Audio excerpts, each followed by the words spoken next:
Hey, how's it going, everyone? So my name is Amos, and in front of me, I have my words written out. That way I don't get too off track. So, something weird about me is that I enjoy a good, scary movie in the horror genre. I usually watch a lot of action, fantasy, or sci-fi. But my guilty pleasure are the movies that keep you up at night or give you scary dreams. I guess that's also referred to as nightmares because of how scary it is. Now, my favorite movies in this genre include Hereditary. Dude, that one, so freaking good. The Conjuring universe, anything related to Ed and Lorraine. Those paranormal activity hunters or defenders? I don't know how else to describe them. And of course, the Insidious franchise with the whole, what is it, like lucid dreaming? Dude, so freaking good. But anyways, out of curiosity, I wanted to find out if I could scare myself through reading books. Because through movies, yeah, they get the job done, but can books do it as well? So these are the 3 books that I tried. These are 3 scary books as suggested by the internet. The first one is I'll Be Waiting by Kelly Armstrong. I'll be completely honest with you, I had never heard of Kelly Armstrong or this book. And I found it by random chance by browsing on Libby. Specifically, I toggled on the filter for horror genre, and then I was like, okay, it sounds good. It was ready to be rented right there and then. I didn't have to wait, so I was like, all right, I'm gonna give this one a go. And it's basically about someone trying to contact and communicate with their dead spouse. And I guess I can understand why you would want to do that. Someone that you share all of your intimate secrets with, and once they pass away, it's kind of like, yeah, I understand that lonely journey. However, for me, it's kind of like, dude, do not mess with the dead. Like, trying to communicate with them can just conjure up evil spirits. You know what I'm saying? And overall, I would say I'll Be Waiting. It was not scary at all. It felt more like a long-winded argument among friends.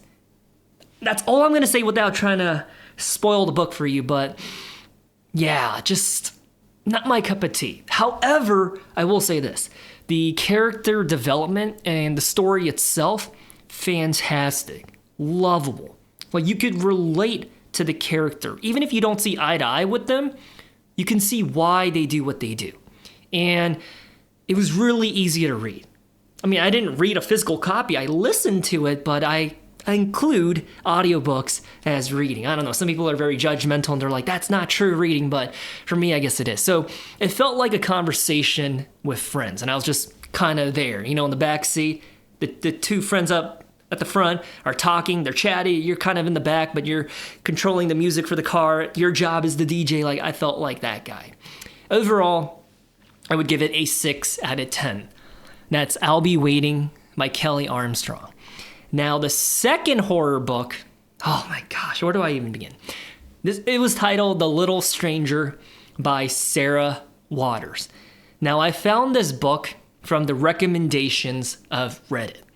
Because I don't know if you're anything like me, but when I search something on Google, I usually add the word Reddit at the end of it, because I tried giving the book blogs and websites that's dedicated towards like books and whatnot, but there's way too much filler content, advertisements, and nonsense. Sometimes you just want to hear the true recommendation, opinion, or voice of someone who has experience with that book that you're trying to search for, right? And yeah, so I found it on almost every single Reddit thread about the best horror book. That one was mentioned again and again and again, and hands down, probably top 3 most upvotes.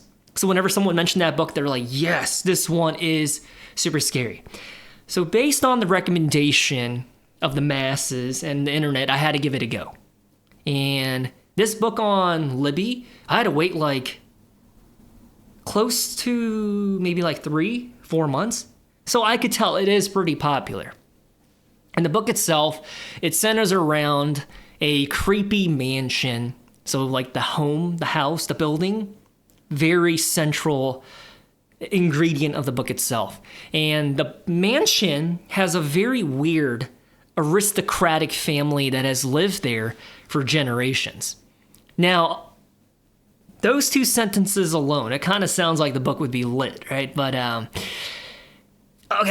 getting ahead of myself. And it's about a physician that visits the family from time to time with very creepy and weird encounters. And the book itself, overall, the tone, slow pacing with absolutely no action. If I could summarize the book with one word, it would be, please don't get mad at me. I know this is a fan favorite.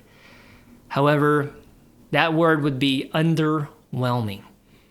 As a matter of fact, I made it 33% of the way, which is chapter 5 hours and 12 minutes into the audiobook before I made the executive decision to be like, all right, this is not my thing. I tapped out.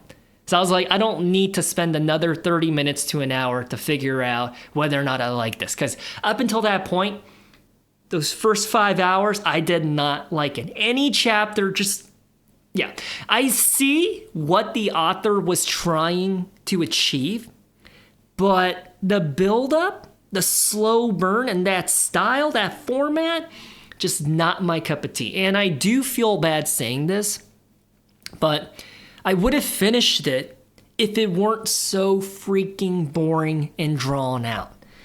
And there were little bits of, I guess, terror in those first 5 chapters, but the suspense just wasn't there for me. So overall, The Little Stranger by Sarah Waters was a 2 out of 10 for me. Obviously, that's what makes reading books cool, right? Everybody has their own opinion and experience. You could have 20 people reading the exact same book and you would have 20 different opinions. Some people might love it, some people might despise it, some people might be bored by it. For me, 2 out of 10. And the third book that I read was One by One by Frida McFadden. And I will say this right now. By far, out of the 3, this was the best pound-for-pound horror book. And it's about a group of close friends from college meeting back up like 10, I think maybe like 20 years down the road. So they're in their early 40s or whatnot. And they're going on a vacation together. And what was supposed to be a very relaxing getaway in the woods, I'm not really sure why you would want to go to a cabin in the woods, but I guess some people like that kind of style, right? It turns into a nightmare. And this book, very similar to The Picture of Dorian Gray, because every single character in One by One by Frida McFadden, very unlikable. You just can't root for them. And I say unlikable based on their values, morals, and behavior. The way that they are depicted. Now, I'm not trying to say I'm perfect, like I'm sinless, or that I'm Mr. Social. I'm none of those. But I wouldn't want to hang out with any of them in real life.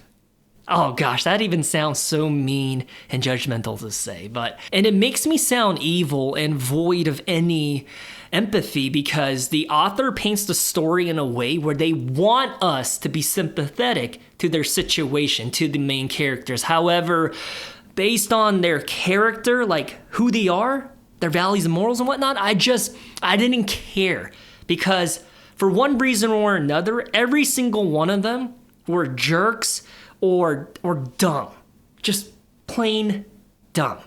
And the best way that I can describe how it kind of unfolds without any spoilers is like those scary movies when you should run, when you hear like a branch twig snap behind you and it's dark at night and you're in the woods, like you should run, but you don't. Or you walk to the end of the hallway and you hear creepy noises and you're like, oh, I should open the door. Like, no, you shouldn't open the door. You should run, right? Like that's the vibe that I got.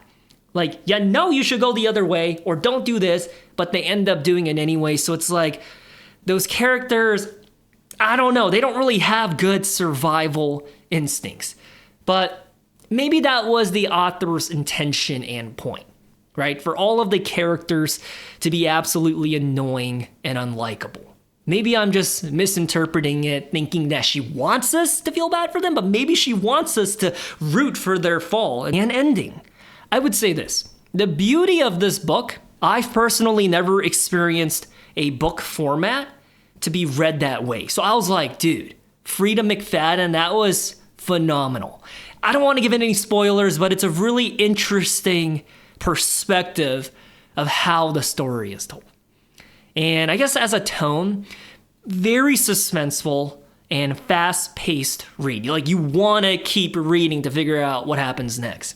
And I would definitely not recommend this book to any younger humans that are watching this, because there are some very adult topics mentioned and discussed in the book that's kind of uncomfortable depending on who you are, like your tolerance.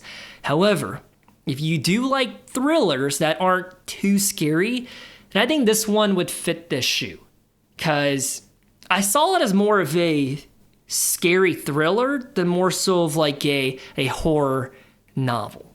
All in all, the book felt like a predictable, cheesy slasher film that was produced on a low budget. But even then, it was good for me. But you know what I'm saying? There's movies out there where the production costs are low, but the execution is so good that you still walk away saying, wow.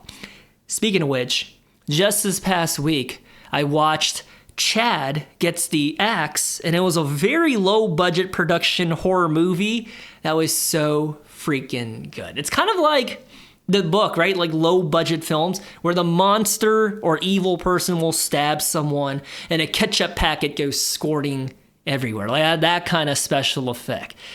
Even then, I thought the book was still good, because with the twists and turns that the book takes you on, you will not be able to predict what happens next. And I think that was really appealing for me, because it's a page turner, you don't know what's going to happen next, and it keeps your attention from beginning to end. And I would argue, if you have a good chunk of time available, like on a Sunday afternoon, minimum maybe like 4 hours, I think you can knock out this entire book in one day. So would I recommend you do that? Probably not. So that way you can actually enjoy the story for longer. I don't know if that makes sense or not, because if you knock out a book in like one go, like that experience and that ride is over. But if you take your time and you do the pacing and you have a little bit of patience, then you can be done with it in 2 days or 3 days. In fact, the chapters of the book are really, really short. Kind of like people on dating profiles who claim they're like 6'1" or 6'2", but in real life they're 5'7", 5'8". Really, really short. And even though it sounds like I'm hyping up this book, what's my final take and evaluation and grade? I thought it was slightly above average. However, I wouldn't label it as a must read. So I think it's a solid 6.9 out of 10. I guess we can bump them up, okay? 7 out of 10. So out of the 3, I thought it was the best, but in the realm of books, it's still only a 7 out of 10. So I'm still on the hunt for that 10 out of 10 scary horror book. And I'm not even trying to come across here as like, oh, I'm so tough, nothing scares me. I'm not even trying to do that, okay? But between you and me, going down the horror books route to try to scare myself, it just didn't work. And I did 3 of them. And that's why I'm reaching out to you for some help, because I'm still willing to give the horror genre of books an honest look. So if you know of a scary book, please let me know. If it's creepy and a page turner, I will be happier. If it's a slow burn and it takes like half the book to depict the setting and the atmosphere just to get into it, probably not my cup of tea. But if it's creepy, scary, to the point where I will read it and be like, dude, what did I just read? Brownie points to you. So anyways, let me know. Have you read any one of these 3 books? Would you say that you disagree or agree with my takes? Let me know. Anyways, still doing this reading thing. This is probably one of the longest time frames that I have committed to a hobby. And personally, it feels good. Because as a dude with ADD, ADHD, I as fast as I jump into a hobby, that's as fast as I jump out of it. I can get super deep and all interested in a hobby for a week or two, and then I lose all interest by the third week. But with books, dude, we've been doing it steady now for almost like a year and a half, so I'm pretty stoked on that end. It's because I've been intentionally trying to do it. Like whenever I feel bored or the urge to scroll on my phone, I stop, I just put on one of the audiobooks, and I relax, right? I do some stretching or some mobility work while I listen to a book. So it's been pretty cool. Anyways, I'll catch you guys next time, and I appreciate you watching the video all the way through. Peace.